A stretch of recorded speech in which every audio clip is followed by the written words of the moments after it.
भी उनके सिद्धांतों पर चलकर ये आंदोलन लड़ रहे हैं। छूछात नहीं थी, जातिवादी कुछ नहीं था। उन्होंने हम भीख नहीं मांग रहे, ये में हमारा हक है, हमें चाहिए और हमें संघर्ष करना है और जीतना है।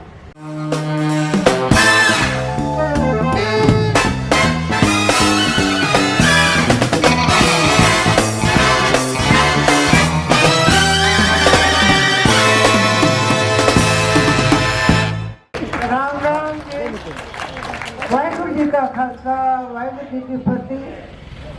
सलाम अलैकुम सलाम। सबसे पहले तो मैं एक बात बताना चाहती हूँ कि शहीद भगत सिंह ने अपने रिश्तेदार उन लोगों को बताया था जो उनके सिद्धांतों पर चलेंगे और जो किसी का शोषण नहीं करेंगे। हर बंदा दूसरे बंदे को अपने बराबर समझेगा और कोई उसको तकलीफ नहीं। उस हिसाब से आप लोग सभी उनके सिद्धांतों पर चलकर ये आंदोलन लड़ रहे हैं, तो मेरे से पहले आप उनके रिश्तेदार। भगत सिंह तेरी सोच में, भगत सिंह तेरा सपना अधूरा, हम सब मिलकर करेंगे पूरा।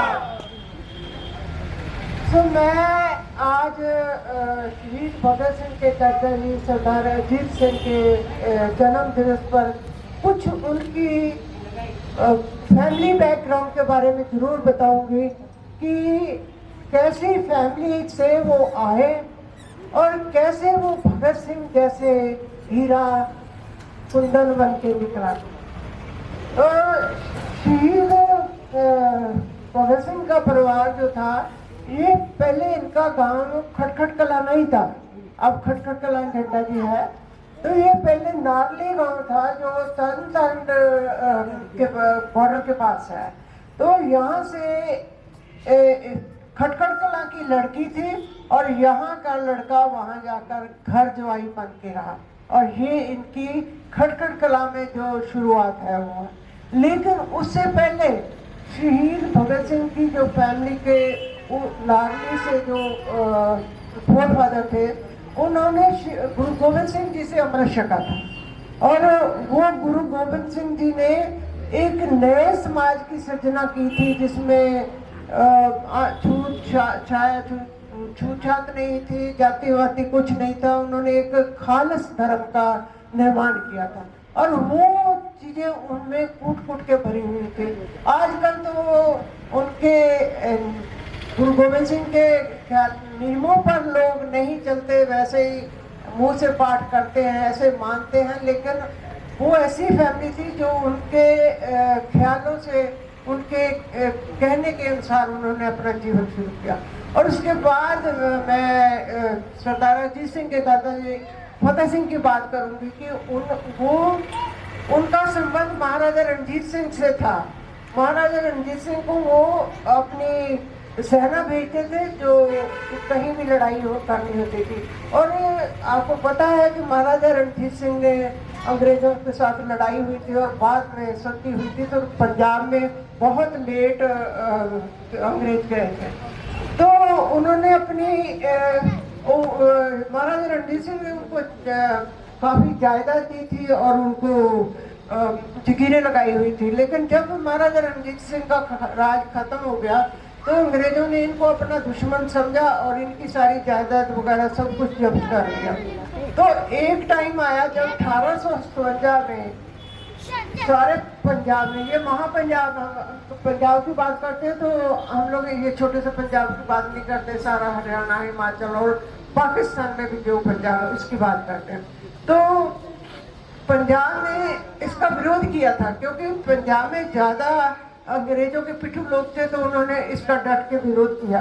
और सरदार फतेह सिंह ऐसे थे जिन्होंने 1857 की आज़ादी की लड़ाई का डट के साथ दिया था।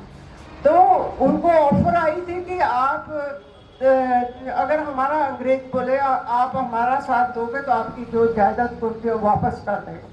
तो वहाँ से उन्होंने कहा कि मेरे को, मैं जमीन के बिना रह सकता हूँ लेकिन आप अपने देश से गद्दारी करके नहीं रह सकते।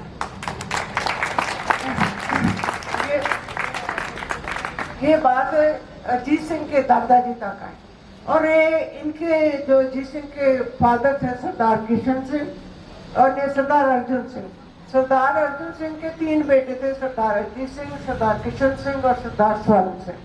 तो इन्हें तीनों बेटों ने अपने, जैसे इनके फादर भी बहुत, सरदार अर्जुन सिंह जो समाज सेवा में लगे थे, उन्होंने एक समाज सुधार आंदोलन चला था जिसमें वो आर्य समाजी हुए और समाज में उन्होंने छुआछूत, जो सती प्रथा थी, जो ऐसी कुरीतियों का उन्होंने विरोध किया और समाज में सुधार करना। और आगे तीनों बेटों में वो सभी गुण आए। तो मैं फैमिली, शहीद बहादुर सिंह की फैमिली का इसलिए बता रही हूँ कि चीज फैमिली से कैसे आती है। तो सरदार किशन सिंह और सरदार अजीत सिंह दोनों ने मिलकर 1803 में मेरे ख्याल में सारे राजाओं को मिले।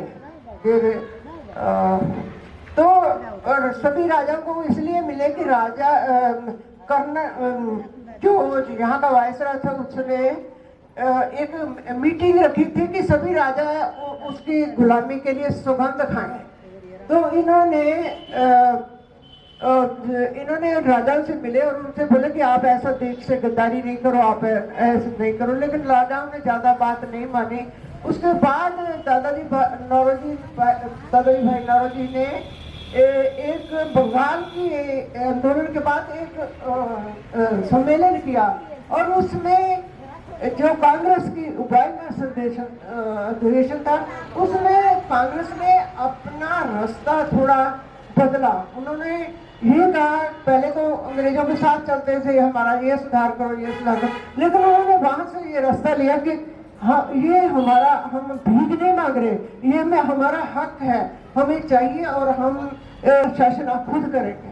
तो सरदार अजीत सिंह ने इसके लिए कमेटियां बनाई, इसके लिए एक क्रांति कीर्तियों का एक समाज, एक संस्था बनाई। तो उन्होंने काम करना शुरू कर दिया। तो इसी बीच जो अंग्रेजों ने कानून पास किया, जो 3 बिल, जैसे आज 3 बिल हैं, ऐसे ही 3 बिल उन्होंने पास किए थे, जिससे किसान की जमीन का वो मालिक नहीं था, जिससे उसका बड़ा लड़का ही मालिक होता था, कि अगर उसकी डेथ हो जाए तो छोटा वो सरकार को चली जाती थी। और उसके जो पानी नहरों का दिया था उसका भी लगान बढ़ा दिया। तो इसके विरोध में लोगों के अंदर, किसानों के अंदर बड़ा गुस्सा था, लेकिन उनको इकट्ठे लेकर चलने वाला उनको लीडर अजीत सिंह मिल गया। और ये मूवमेंट इतने जोरों से चले, हमारे नानी जी बताते थे कि इतने जोर से चले कि जो बांके दयाल का गाना था ना, पगड़ी संभाल बेटा, और गांव में बच्चा बच्चा गाता था। तो आज की इस आंदोलन को देखो तो उसकी बहुत सिमिलरिटी, बराबरी है। तो वो भी 3 कानून थे और ये भी, वो भी किसानी से जुड़े हुए थे और ये भी। लेकिन तब जब अंग्रेजों का राज था, तब कहते थे अंग्रेजों का राज कहीं सूरज नहीं छिपता, इतना सारी दुनिया में राज था। लेकिन उस कानून पर लोगों ने लड़ाई करके उस कानून को वापस करवाया। तो अपनी आजादी के लिए संघर्ष करने पड़ते हैं। आज 140 साल के बाद भी हम वहीं पर खड़े हैं जहां अजीत सिंह ने किसान आंदोलन छेड़ा था। तो मैं थोड़ी सी और भी इसके बारे में, तो आप जानते हैं कि ये पगड़ी समाज के सरदार अजीत सिंह ने, तो इसके लिए कितनी कुर्बानियां फैमिली ने दी, उसके पीछे क्या था, वो जो लेडीज का जो पार्ट था वो कभी सामने नहीं आया। तो मैं उनको सामने लाना चाहती हूँ कि हमारे समाज में ये पता चले कि कितनी बड़ी क्रांतियां लेडीज की सपोर्ट के बिना नहीं चल सकती।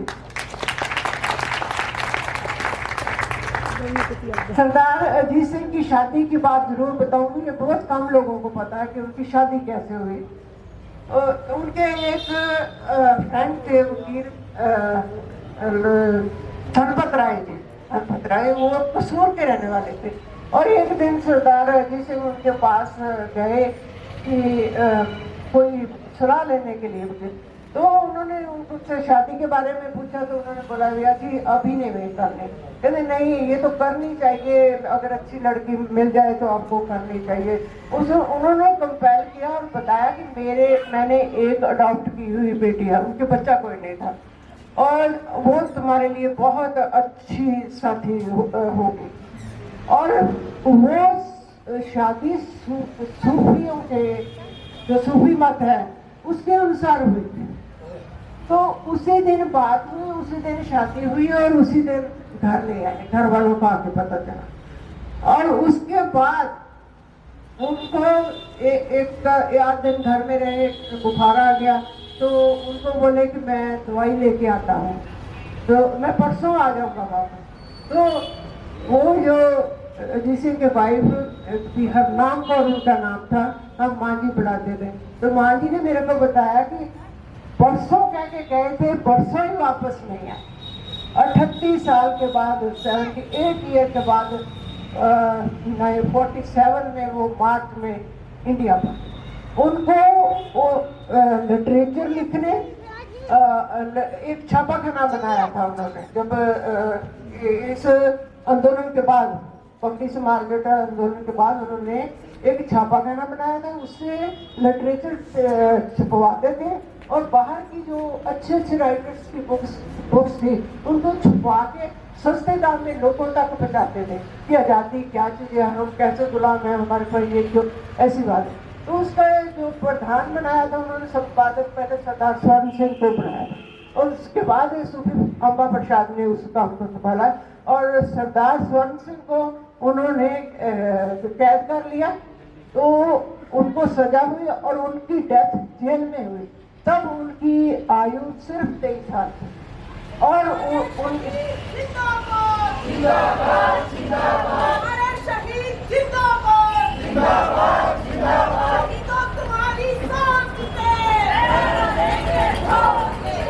और उनकी वाइफ भी घर में 21 साल की वाइफ विडो हो गई।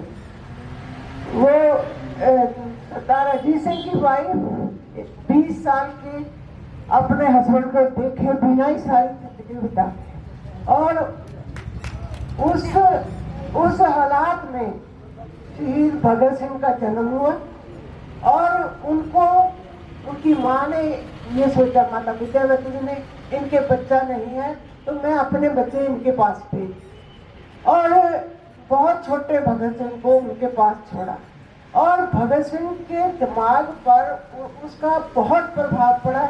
जब वो अपनी चाची से पूछते थे कि चाचा जी कब आएंगे, कैसे आएंगे, चाची भी बताते थे अंग्रेज जाएंगे तब आएंगे। तो जो शुरू से उनका ब्रॉटअप हुआ इन बातों से हुआ और आप उन्होंने उनके जो रिस्पेक्ट थी उनके मन में शहीद भगत सिंह के बहुत थी। और आपको हैरानी होगी कि अंग्रेजों के टाइम में, अब तो मेरे को पता नहीं, मैं सुनते अंग्रेजों के टाइम होते थे लास्ट जो अंतिम मुलाकात होती थी ना वो रियल पेरेंट्स की होती थी। तो अंदर से शहीद भगत सिंह ने ये मैसेज भेजा अपने माँ बाप को, अगर चाची जी को नहीं मिलने देते तो आप नहीं आना, और वो लास्ट मुलाकात नहीं हो पाई। तो मैं उनका, जहाँ मैं आज सरदार अजीत सिंह को याद करती हूँ तो मैं उनके साथ उनकी वाइफ को बड़े मन से याद करती हूँ। मैं उनके पास रही हूँ, मैं चाहे छोटी थी लेकिन उनका दुख दर्द अंदर का मैं जानती हूँ। और मैं हर एक जगह ये बताना चाहूँगी कि जिनका नाम नहीं है उनकी कुर्बानियाँ तो आप सोच ही नहीं सकते। तो ऐसे एक और बात बताऊँ फैमिली की, मैं आज फैमिली की बात करूँ, अगर बाकी तो सारे क्या क्या आंदोलन किए आप पढ़ भी सकते हो कहाँ कहाँ गए। तो जो सरदार अजीत सिंह के पिता थे, उन्होंने आर्य समाज धर्म अपनाया था, क्योंकि वह समाज सुधार की लहर चली थी और उसमें उन्होंने सुधार करने का निश्चय किया। और वो हिंदू धर्म था। और जो शहीद भगत सिंह के माता जी थी, वो सिंध सभ्य जो सरदार थे उस फैमिली से आई थी। और जो चाची जी थी वो मुस्लिम परिवार से आई। तो ये सारी संस्कृतियों का मिलन हुआ। उसमें धर्म क्या है ये भगत सिंह ने बताया कि कोई धर्म तो कोई खराब नहीं है और सभी धर्म मिलकर एक ही धर्म है, उन सभी में मानवता का धर्म।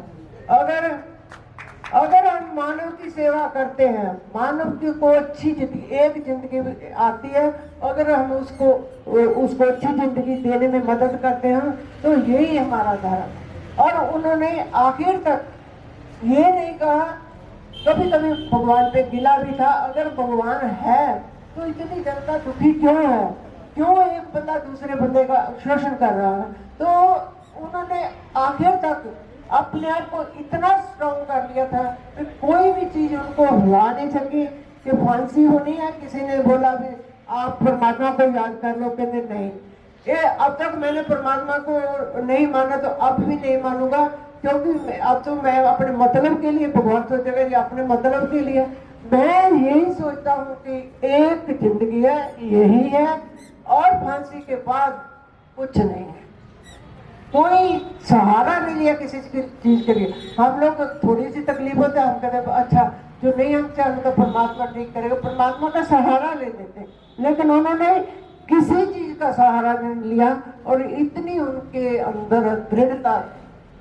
तो मैं उम्मीद करती हूँ मेरे देशवासियों से, वो उनके चलाए आदर्शों पर चलेंगे।